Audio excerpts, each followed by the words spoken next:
O presidente Lula resolveu envergonhar ainda mais o Brasil em sua recente viagem à China e à Rússia.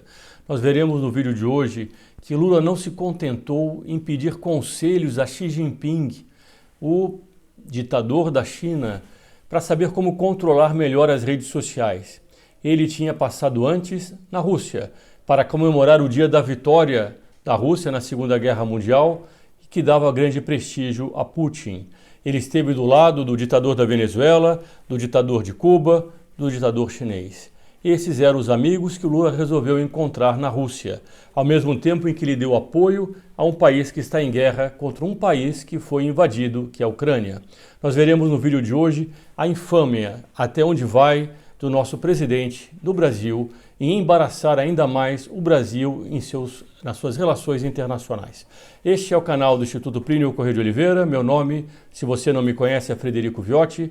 Eu gostaria de convidá-lo a se inscrever neste canal e fazer parte dessa articulação de pessoas que querem o bem do Brasil, da civilização cristã, da Igreja Católica. Este canal é composto por católicos, enquanto tal, profundamente anticomunista, mostrando os desvios que o comunismo representa não apenas para a doutrina da Igreja, mas para qualquer pessoa com mínimo de bom senso e de caráter.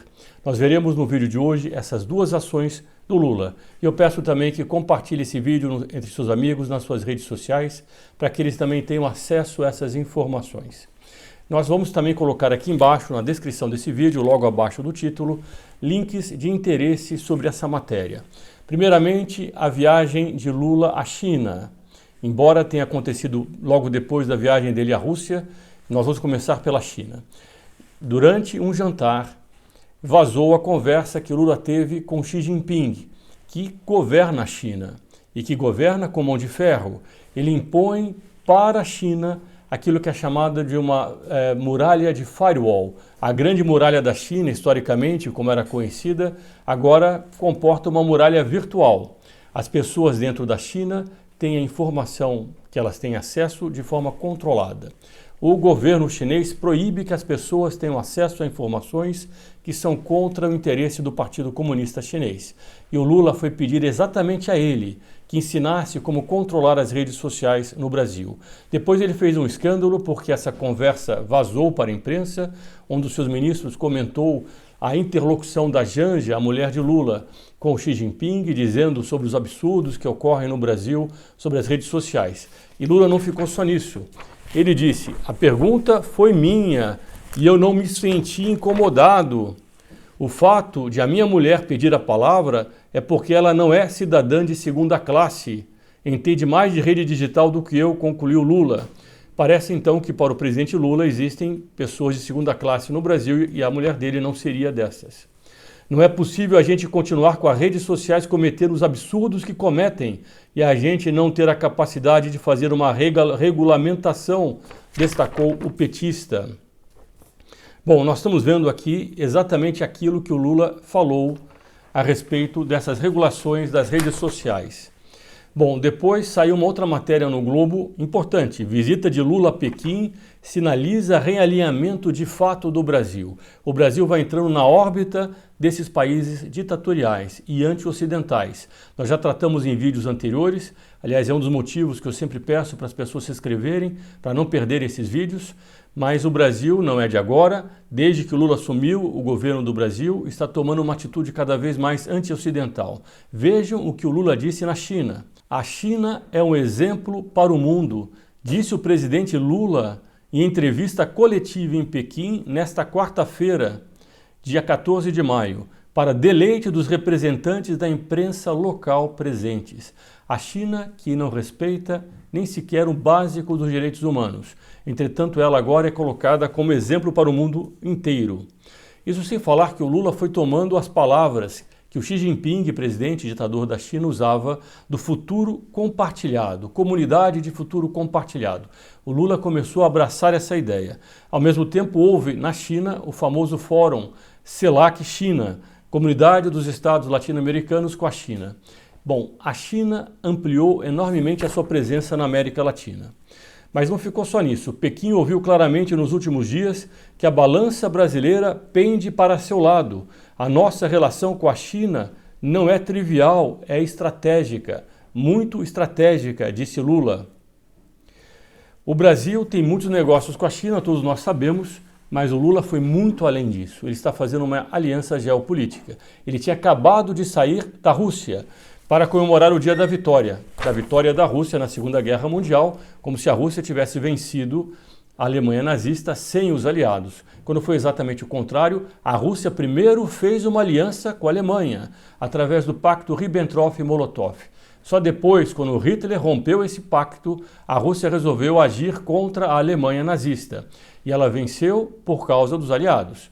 Os aliados venceram no dia 8 de maio. Entretanto, a Rússia prefere comemorar no dia 9 de maio, que foi o dia que eles entraram em Berlim. E o Lula resolveu ir para Moscou no momento em que a Rússia está em guerra contra a Ucrânia, dando apoio àquela demonstração de força da Rússia.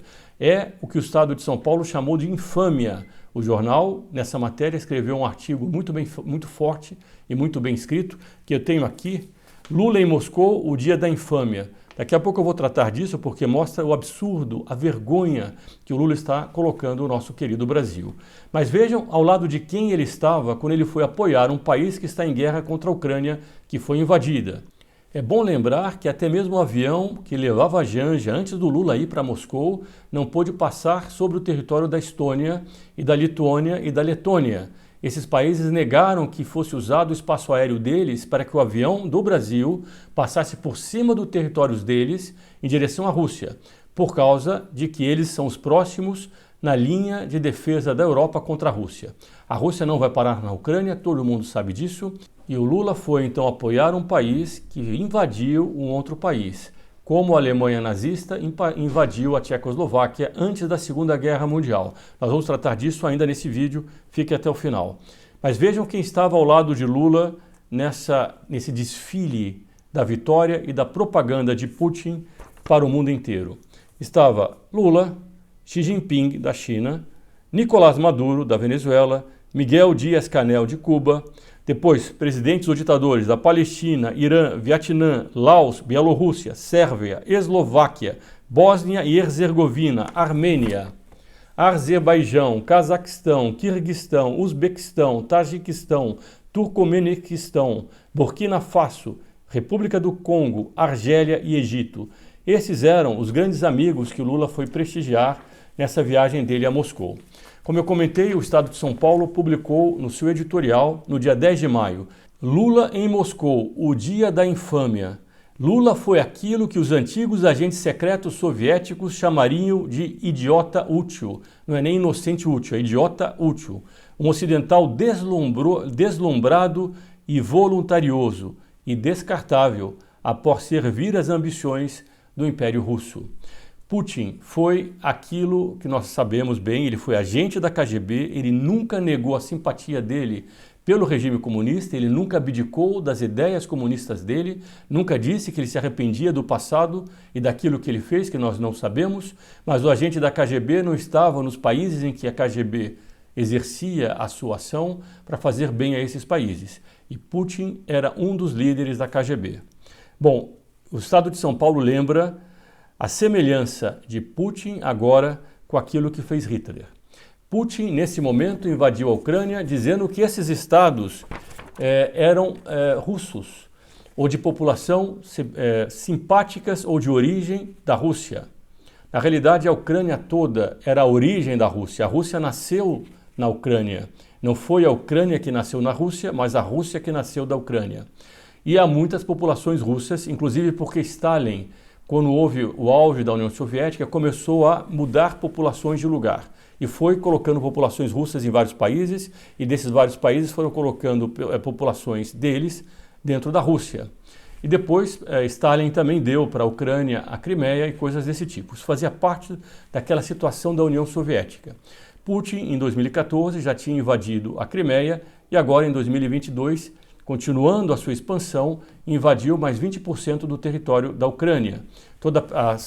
O leste da Ucrânia, a região de Donbass e outras regiões naquela posição. Bom, agora isso lembra bem aquilo que aconteceu com Hitler. Antes da Segunda Guerra Mundial, em 1938, Hitler já tinha invadido a Áustria e resolveu dizer que também a Tchecoslováquia tinha áreas de populações de origem germânica. então, que eram dele, que deveriam ser dele, que eram Sudetos da Tchecoslováquia. A Tchecoslováquia tinha acordos de defesa com a França e com outros países. Bom, depois que Hitler invadiu a República Tcheca, atualmente República Tcheca, naquela ocasião a Tchecoslováquia, o que aconteceu? Resolveram fazer um acordo, o Acordo de Munique com Hitler. E nesse momento entregaram para Hitler Sudetos, em nome da paz. Agora nós temos a mesma situação, estão querendo fazer um acordo com Putin para entregar parte da Ucrânia em nome da paz. Quanto mais se cederam ao longo da história para os ditadores que queriam invadir os países vizinhos, mais esses ditadores se sentiam livres para continuar as suas invasões. Bom, e a situação agora é muito semelhante e o Lula resolveu ir nesse momento prestigiar o ditador Putin. Marcará na história, diz o Estado de São Paulo, o dia da infâmia da política externa brasileira, em que ela arruinou os seus princípios republicanos. O chanceler paralelo Celso Amorim disse que Lula iria a Moscou como mensageiro da paz. Foi apenas como mensageiro da torpeza. Bastante forte esse artigo. E depois Joel Pereira Coutinho, que é escritor, doutor em ciência política pela Universidade Católica Portuguesa, escreve um artigo muito bom na Folha de São Paulo, dia 13 de maio, Cego, Surdo e Mudo, sobre a atitude de Lula e a semelhança com a Segunda Guerra Mundial. Ele comenta como é bonito assistir as comemorações dos 80 anos pelo fim da Segunda Guerra Mundial em Praga, que é a capital da República Tcheca. A Tchecoslováquia significou, ele lembra aqui, o fim das ilusões sobre Hitler. Hitler, que falava de paz, que queria apenas continuar protegendo o povo alemão, a soberania da Alemanha, como faz o Putin em relação à OTAN, dizendo que ele quer defender os países de origem, as regiões de origem russa, é a mesma semelhança, só que Hitler, depois de conquistar os Sudetos, por causa desse acordo, dessa traição de Munique, resolveu invadir a República Tcheca, a Tchecoslováquia. Então, o Joel Pereira Coutinho, pelo que se entende aqui, estava em Praga assistindo à comemoração. Então ele diz, Tchecoslováquia significou o fim das ilusões. Hitler não se contentou com os Sudetos e rasgou o Acordo de Munique, invadindo o resto da Tchecoslováquia. Bom, isso foi em 1938, quando os apaziguadores fizeram o Acordo de Munique, sacrificando um pedaço do país para comprarem a paz para o nosso tempo. Será repetido agora na Ucrânia, com 20% do seu território entregue a Putin. Bom, depois ele diz o seguinte, mal comparado, a viagem de Lula a Moscou é como imaginar uma versão de Lula dos anos 30 do século passado. Perante as evidências, nada teria a dizer sobre as predações de Mussolini na África, sobre o expansionismo de Hitler na Europa ou sobre as agressões japonesas na Ásia. Não só estaria cego, surdo e mudo, como seria possível encontrá-lo sorridente nas paradas militares de Roma, Berlim ou Tóquio, convivendo tranquilamente com os 3 déspotas daquele tempo. Foi exatamente isso que ele foi fazer em Moscou. À noite cai em Praga, na praça da Cidade Velha, a poucos metros do relógio astronômico que encanta os turistas. É um relógio medieval muito bonito, onde passam imagens, eles colocaram um telão e lá colocaram imagens das destruições durante a Segunda Guerra Mundial. Não são imagens muito diferentes da destruição que Putin tem semeado entre os civis da Ucrânia, enquanto sequestra as crianças do país para serem devidamente russificadas. Um dia, daqui a 80 anos, nossos filhos contarão a história do nosso presente. O lado onde escolhermos estar será lembrado por eles. Imagine se o Brasil tivesse ficado durante a Segunda Guerra do lado da Alemanha. É isso que está fazendo Lula com o Brasil, colocando junto com a Cuba, Venezuela, China, Coreia do Norte e Nicarágua, os países aliados da Rússia contra o Ocidente. É bom nós lembrarmos, nós temos aqui do lado a imagem do Imaculado Coração de Maria, aquilo que Nossa Senhora em Fátima alertou, de que a Rússia espalharia seus erros pelo mundo. Ela não falou dos erros da Europa, ela não falou dos erros dos Estados Unidos, ela foi muito explícita. A Rússia espalharia seus erros pelo mundo e que nações inteiras pagariam um castigo por causa disso, seriam aniquiladas, desapareceriam. Nós estamos vendo as nações hoje sofrerem cada vez mais, não apenas por guerras externas que invadem o seu território, mas também por guerras internas, pela criminalidade, pela revolução cultural, pela despersonificação das pessoas. Elas vão perdendo a personalidade. E tudo isso foi avisado por Nossa Senhora em Fátima, que ao mesmo tempo lembrou que depois desses castigos, o Imaculado Coração dela triunfaria. Nós temos a certeza disso, mas enquanto isso não chega, é preciso denunciar e combater essa vergonha que o atual presidente do Brasil trouxe à nossa querida terra, a terra de Santa Cruz. O Brasil que nasceu tendo como primeiro ato oficial uma Santa Missa, que tem no seu céu o Cruzeiro do Sul e como seu principal monumento o Cristo Redentor. Esse é o país que o Lula está envergonhando diante da comunidade internacional. Se você gostou desse vídeo, eu peço que compartilhe entre seus amigos, nas suas redes sociais, deixe seu comentário, seu like. Não se esqueça de se inscrever se ainda não for inscrito no canal.